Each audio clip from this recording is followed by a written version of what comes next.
Uncover the glitz, glamour, and espionage as we unveil the top 10 best James Bond movies of all time.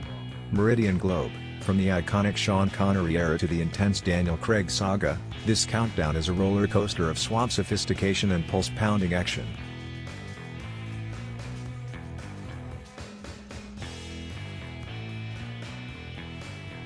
Join us for a journey through exotic locations, unforgettable villains, and the timeless charm of the world's greatest secret agent.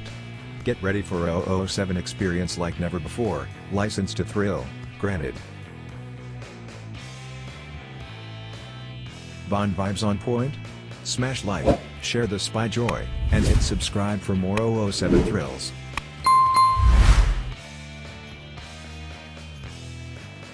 Number 10 Thunderball. According to critics, this 1965 film is a lesser Sean Connery 007 entry, but a worthy entry overall.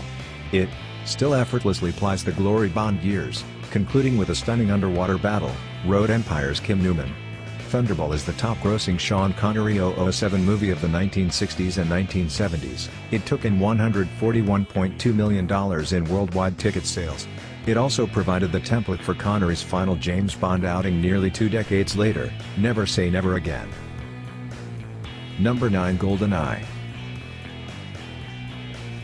The first Pierce Brosnan Bond movie is the best Pierce Brosnan Bond movie, for critics. New Bond man Brosnan can't be faulted for much, Desson Thompson wrote in the Washington Post. In this new venture, he's appropriately handsome, British accented and suave. GoldenEye featured Sean Bean as a 00 agent turned bad guy, Famke Janssen as Bond girl Xenia Onatopp and Judi Dench in her first turn as Bond boss M. It grossed a then huge $356.4 million worldwide. Pent-up demand may have helped. The 1995 film was the first James Bond movie since Timothy Dalton's License to Kill, released 6 years prior. Number 8 Moonraker.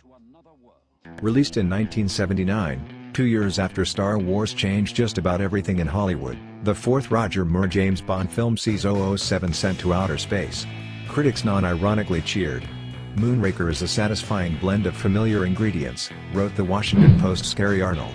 Moonraker, co-starring Lois Chiles as astronaut Holly Goodhead, yes, really, is the 9th biggest grossing James Bond movie of all time, with $210.3 million in worldwide ticket sales. Overall, Moonraker is the best reviewed Bond movie of the Moore era. Number 6. Never Say Never Again. The top-grossing Sean Connery Bond movie, this 1983 film is also one of the better reviewed Bond movies. Never Say Never Again marked Connery's final 007 appearance and, from a critical standpoint, seems to have benefited from having been released during the reviled tail end of the Roger Moore era. It is good to see Connery's grave stylishness in this role again. Times Richard Schickel wrote, "It makes Bond's cynicism and opportunism seem the product of genuine worldliness as opposed to Roger Moore's mere twerpishness." Number 6. No Time to Die.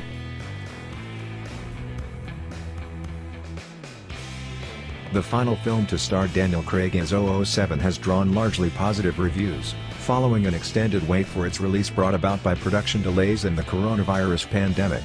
With a running time of 2 hours, 43 minutes, No Time to Die is the longest Bond movie of them all. In Daniel Craig's final outing as the suave super spy, James Bond finally gets a life, Richard Trenholm said in CNET's No Time to Die review. The result is an epic, explosive and emotional swan song that throws everything it has against the wall for a genuinely unique entry in the series.